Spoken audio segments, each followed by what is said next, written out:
Hello and welcome to Edukemy. I am advocate Chand Kubar. दोस्तों, अपनी ethics की सीरीज़ को आगे बढ़ाएंगे और आज एक नए फिलोसोफर, एक नए मॉरल थिंकर को आज हम डिस्कस करेंगे। आज हम बात करेंगे Shri Guru Nanak Dev ji, founder of Sikh religion, and जानेंगे उनके विचार। बात करते हैं गुरु नानक देव जी की। देखिए, गुरु नानक देव जी का जो जन्म है, it took place in 1469 and he lived till 1539। As I already mentioned that he was the first Sikh guru who traveled in various parts of Asia carrying one and only one message, that is the message of God is one. Ek Onkar. In Punjabi we say Ek Onkar, that is Ik means what? One, and Onkar is God. God is one, and that is what he considered to be the eternal truth, right?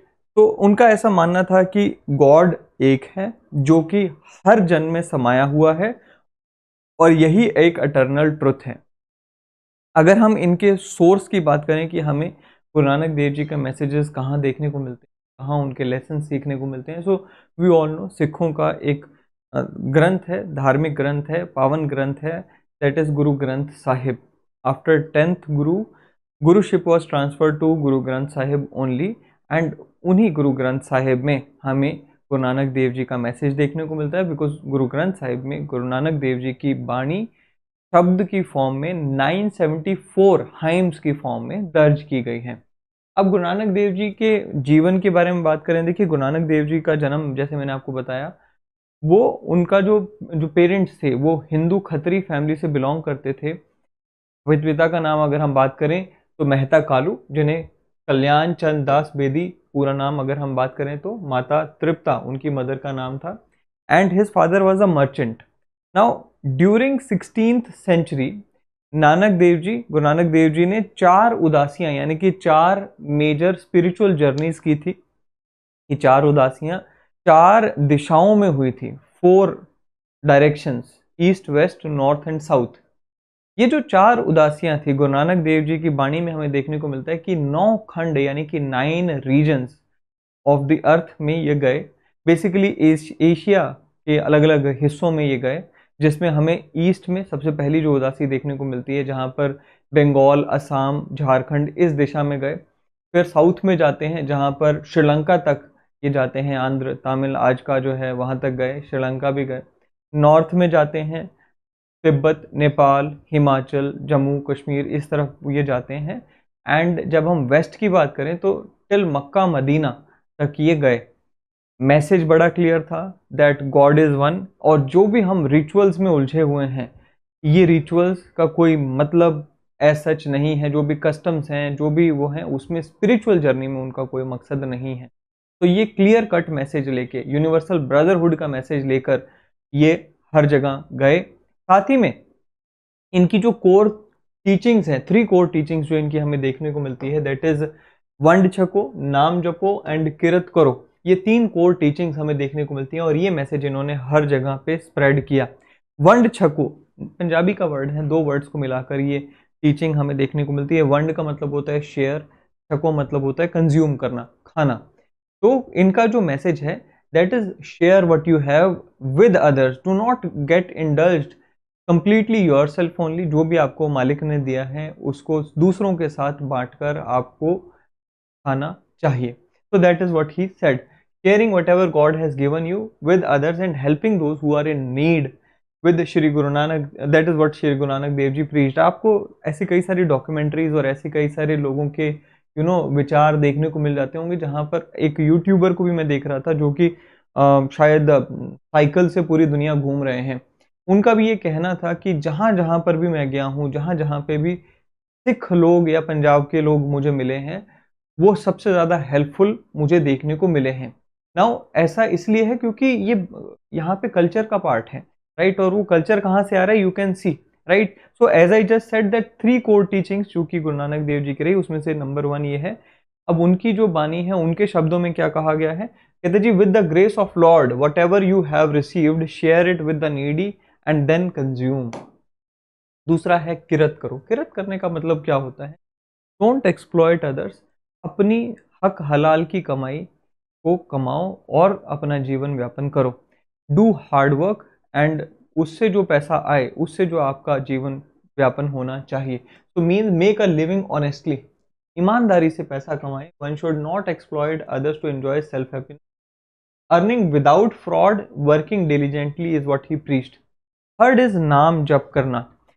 इनका बड़ा simple message था कि ultimate aim of life क्या है। Spirituality में अगर हम बात करें, अल्टीमेट एम ऑफ लाइफ क्या होता है, इस वर्ल्डली जो दुनिया है इससे हमें निकलना है, हमारी जो आत्मा है उसको परमात्मा से मिलाना।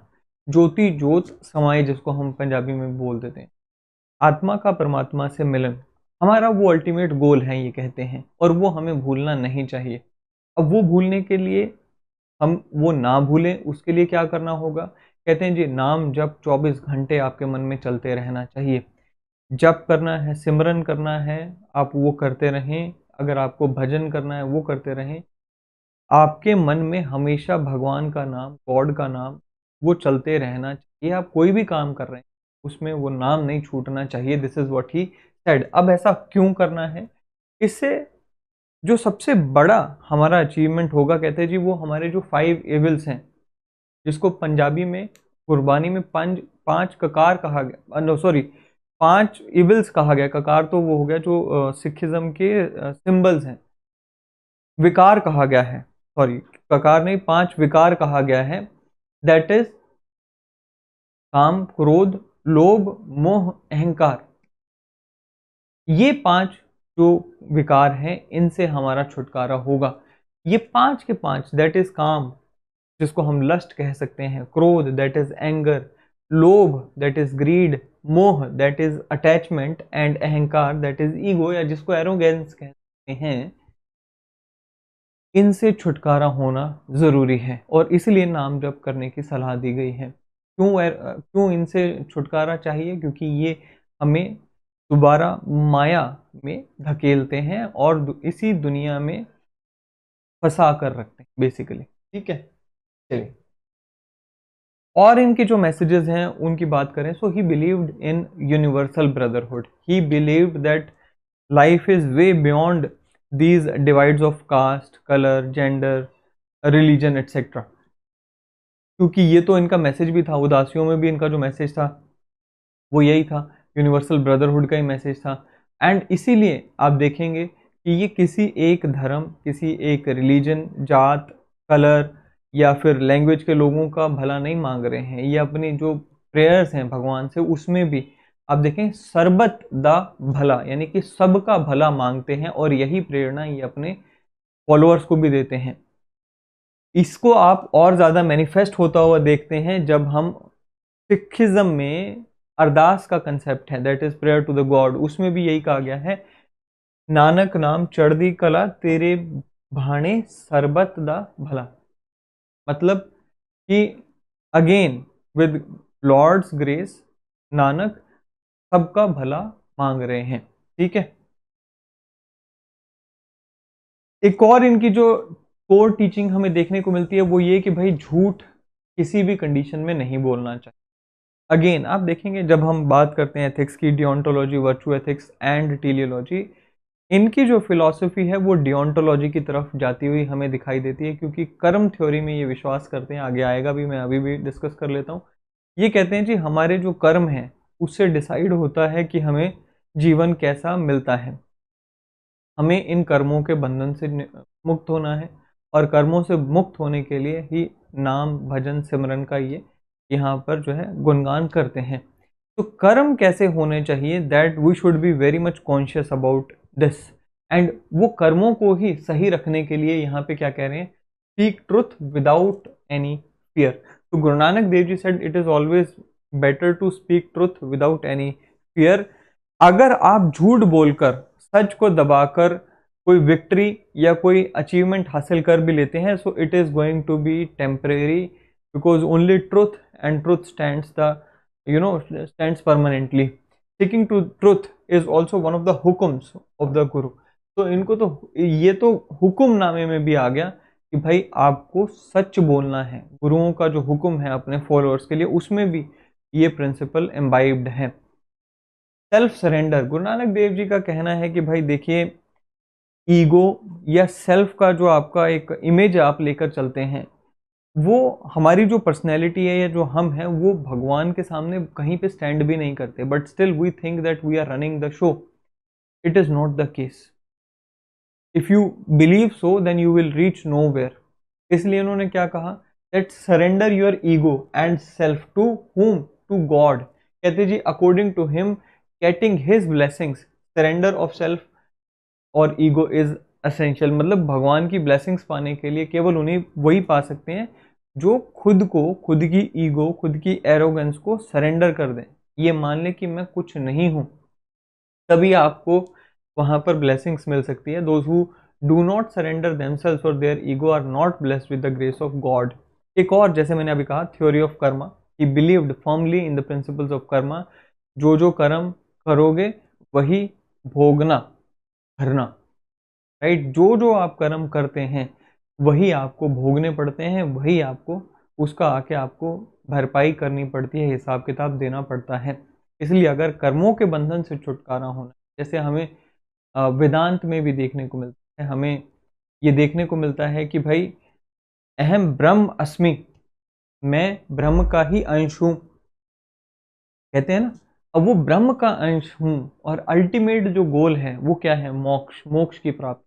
वो क्या मतलब हुआ मोक्ष की प्राप्ति का मतलब क्या, कि जो मेरी आत्मा है उसको अल्टीमेटली ये मरण जन्म के बंधन से छुटकारा पाकर अल्टीमेटली परमात्मा में लीन होना, that is the ultimate aim और मोक्ष। और वही चीज़ यहाँ पे कही गई है कि भाई आपके कर्म के हिसाब से आपका हिसाब किताब होता है, इसलिए कर्मों को बहुत कॉन्शियसली आपको लेकर चलना चाहिए। ब्रदरहुड मैंने आपको बताया, ठीक है। दूसरा इनका एक एम्फोसिस रहा एक मॉरल लाइफ जीने पे।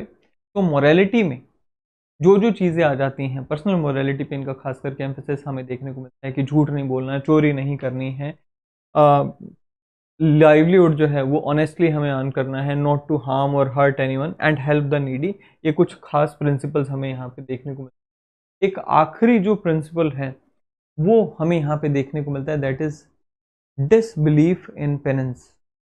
अब देखिए हमें बहुत सारे फिलोसफीज में बहुत सारे ऐसे थ्योरीज देखने को मिलते हैं या ऐसे फेथ या बिलीफ देखने को मिलते हैं जहाँ पर ये कहा जाता है कि if you want to attain God, if you want to attain salvation, then you have to leave everything and go into the jungles and only meditate on the name of God।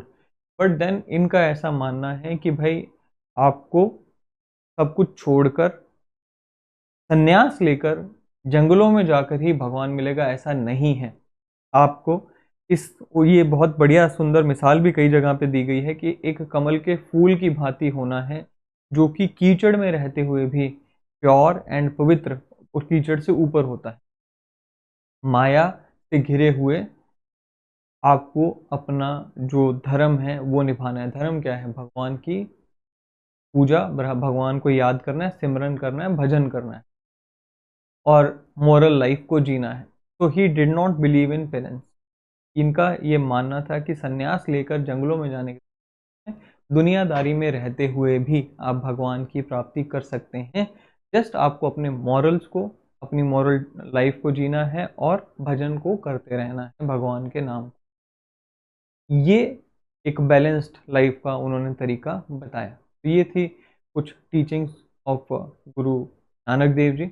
I hope कि ये आपकी life में भी उतना ही positive impact लेकर आएंगे जितना बाकी सब फॉलोअर्स की लाइफ में लेकर आ रही हैं। अगले सेशन में फिर एक बार मिलेंगे। Thank you, have a great day.